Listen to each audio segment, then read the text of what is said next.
Y la palabra la leemos en el nombre del Padre, del Hijo y del Espíritu Santo. Y dice así: y harán un santuario para mí, y habitaré en medio de ellos, conforme a todo lo que yo te muestro. Estaba hablando con Moisés, hasta ahí lo vamos a dejar, para el tabernáculo del Señor. Y le estaba diciendo que ese pueblo tenía que ser un santuario para él. Juan, en el Nuevo Testamento, hace referencia a este simbolismo de la morada de Dios en su pueblo. Hace referencia a la encarnación de Jesús, que habitó en nosotros, puso tabernáculo, puso tiendas. Así como el pueblo de Israel ponía tiendas para habitar en el desierto, el Señor decidió, aunque el verbo no es así, pero lo voy a decir para que entendamos un poco, ¿no? Decidió tabernaculizar en nosotros.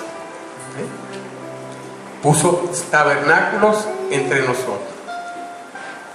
Y aquel verbo fue hecho carne y habitó entre nosotros, y vimos su gloria como la del unigénito del Padre, lleno de gracia y de verdad. Diga conmigo: habitar es hacer tienda. Habitar es hacer tienda. Imagínense Dios haciendo tienda en su corazón. Cuando alguien hace tienda, tiene una intención: morar, vivir allí. Wow. Y el Señor ha decidido desde el principio, desde la antigüedad, morar entre nosotros. Es su decisión.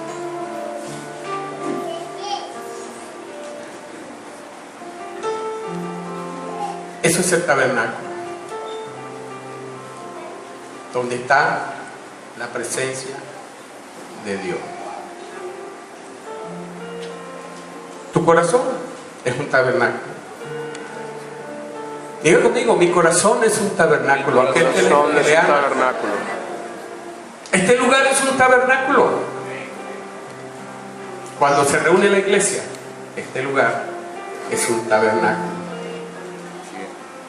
Ahora, quiero hablar de tabernáculo, quiero hablar de aposento, porque quiero dejar algunas cosas claras que el Señor nos habló a la iglesia, y queremos compartirlas con ustedes, porque creemos que ustedes son una iglesia muy bendecida de Dios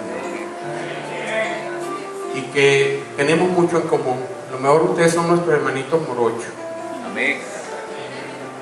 Aposento es el lugar donde buscamos al Señor para tener intimidad con Él, para hablar con Él. ¿Hablar qué es? Orar. De tal manera que un aposento es el lugar secreto donde nos apartamos para que nadie nos interrumpa, tener intimidad con el Señor, hablar con Él, para sentarse, para escuchar su voz, su dulce y hermosa voz, para recibir su corrección. Ahí en ese lugar Dios nos corrige, Dios nos da las estrategias, nos da. Y es el lugar donde nosotros nos acercamos a Él. Mateo 6:6 dice: mas cuando tú ores, entra en tu aposento, y cerrada la puerta, ora a tu Padre que está en el secreto. ¿Ok? Ya sabemos tabernáculo, ya sabemos que es aposento. Ahora vamos a hablar del altar. Antiguamente, el altar era un lugar de sacrificio. ¿Sabe qué es el altar? El altar es un lugar de muerte. A ese lugar se iba cuando había que sacrificar algo,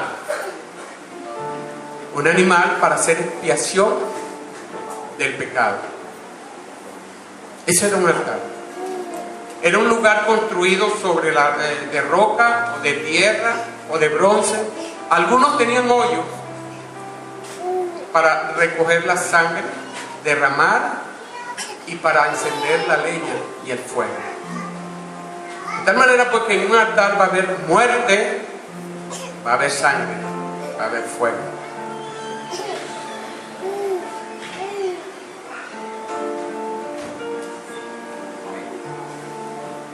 Algunas personas suelen confundir estas tres palabras: tabernáculo, aposento y altar. Cada una coexiste con la otra. Ciertamente Dios puede hacer un tabernáculo en cualquiera que anhele su presencia. ¿Acaso para Dios es algo difícil? Voy lento porque quiero ir puntualizando. Inclusive alguien puede tener su lugar secreto, es decir, su aposento, y aún así no pudiera tener un altar. ¿Cómo es eso, pastor? Porque Dios está demandando un altar. ¿Podemos tener al Señor en nuestro corazón?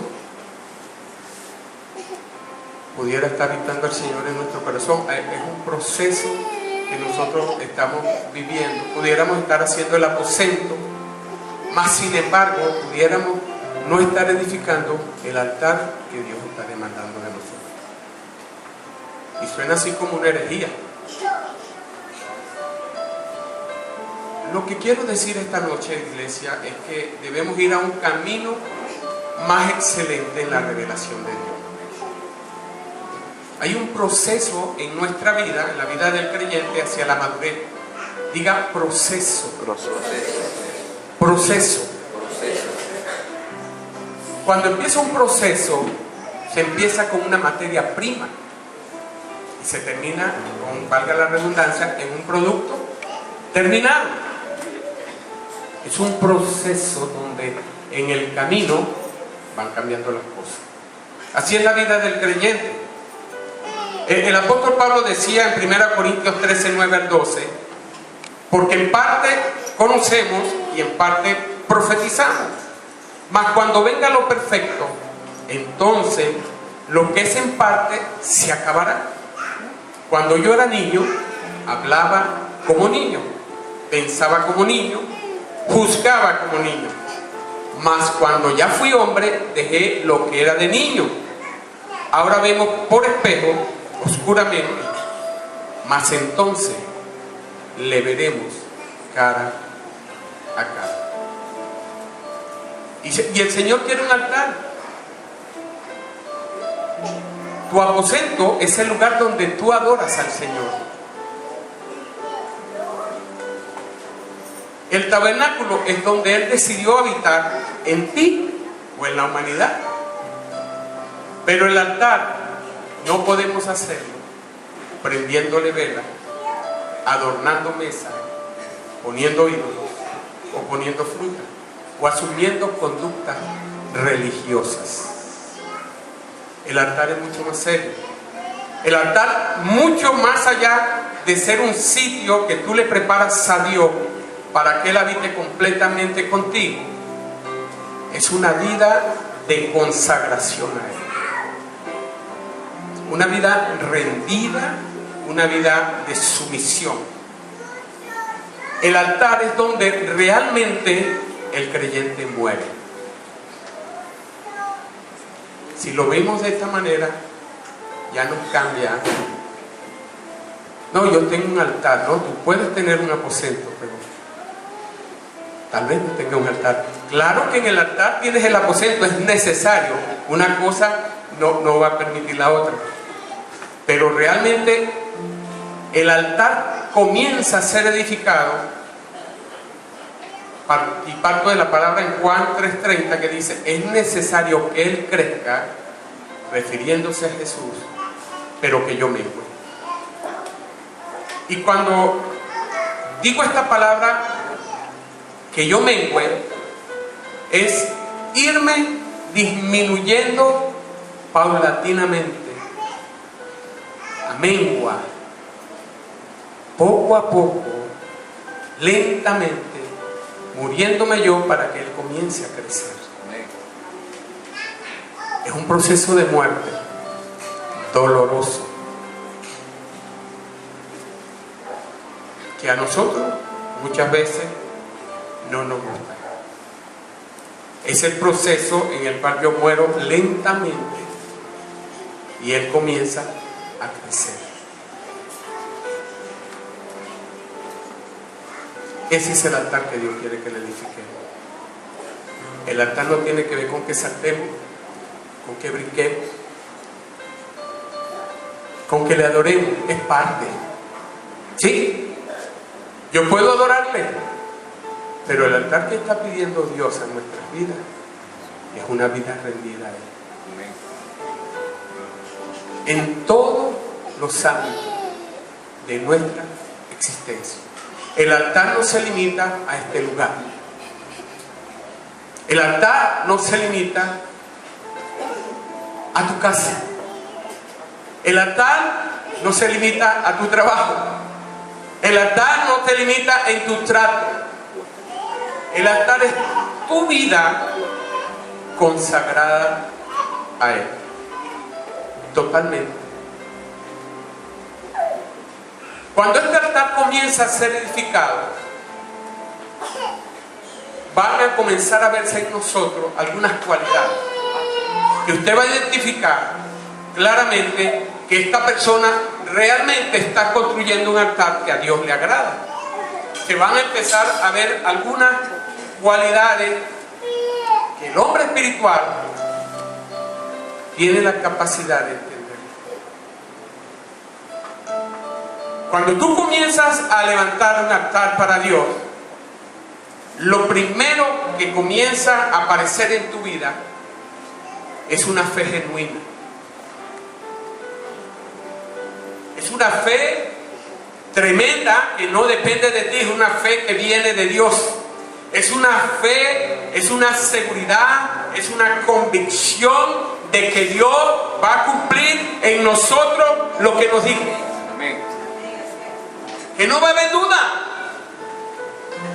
Que tú, cualquiera que te pregunte, tú vas a decir, vive Jehová, que no lo suelto. Es algo que tú vas a decir, solo me queda un camino: la victoria o la victoria.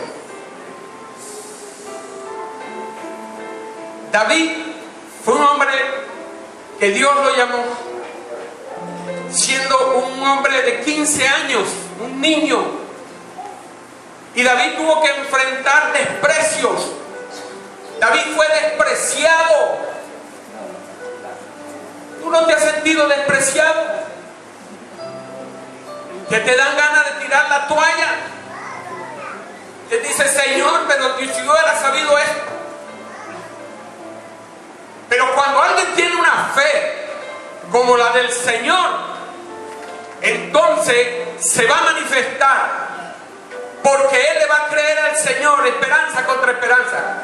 Dios dijo, y se lo dijo al profeta Samuel, le dijo a Samuel, lo primero que le dijo es: he desechado a Saúl, y de los hijos de Isaí levantaré rey.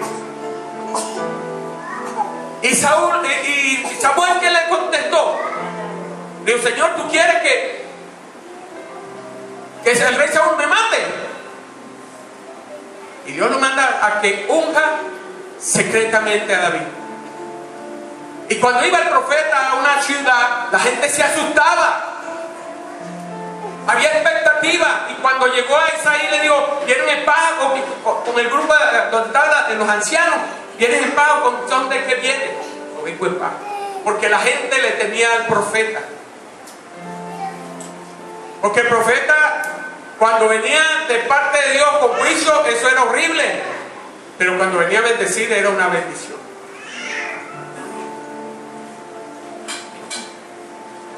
Y le dice a Isaí, Isaí, ¿dónde están tus hijos? Y los reunió a todos sus hijos allí. Y se acercó a Eliab y el Señor le dice, este no es. No mire su parecer porque yo lo desecho, yo miro el corazón. Y empieza a por todos 7 hijos más y busca. Y el profeta le dice, mira, Isaí, tú no tienes más hijos porque el Señor no me ha revelado que ninguno de estos debo ungir. ¿Qué dijo el papá? Ah, sí, chico, para farsearlo. Allá está David con el cuida oveja. Él. Primer desprecio. Eso era un desprecio. Tuvieron que irlo a buscar porque el profeta dijo, si no, yo no me siento a comer hasta que no venga. Fue despreciado. Cuando estaba el problema del paladín Goliat, se acercó David a sus hermanos. Y cuando preguntó qué era lo que le daban al hombre que pudiera vencer al paladín, los hermanos le dijeron que era malicioso y que tenía, ahí vienes tú con tus cosas. Y lo ofendieron. ¿O no lo ofendieron? Y después cuando Saúl, que se presenta a Saúl y dice, no chico, que va a estar venciendo a ese hombre, ¿vale? Tú eres un niño, tú estás loco. Otro desprecio. Y cuando va que Goliat, pero pedazo de perro, tú vienes a mí. Otro desprecio. Pero había uno que le había dicho, yo te voy a hacer rey. Yo te voy a hacer rey. Hay uno que ha dicho, tú eres mi siervo y mi sacerdote. Te sentaré junto a reyes. Amén. Pero vemos el desprecio. Pero no vemos al rey al que nos ungió. Y una de las cualidades para tú edificar una vida es esa fe que mueve montañas. Es esa fe que no ve tamaño, es esa fe que no tiene temor. Es esa fe que te hace vencer lo imposible. Es esa fe que tumba y mata gigantes. Y el Señor te dice, ¿cuál es tu gigante? ¿Cuál es el gigante que no te deja avanzar? Porque yo te he dicho que tú vas a hacerlo.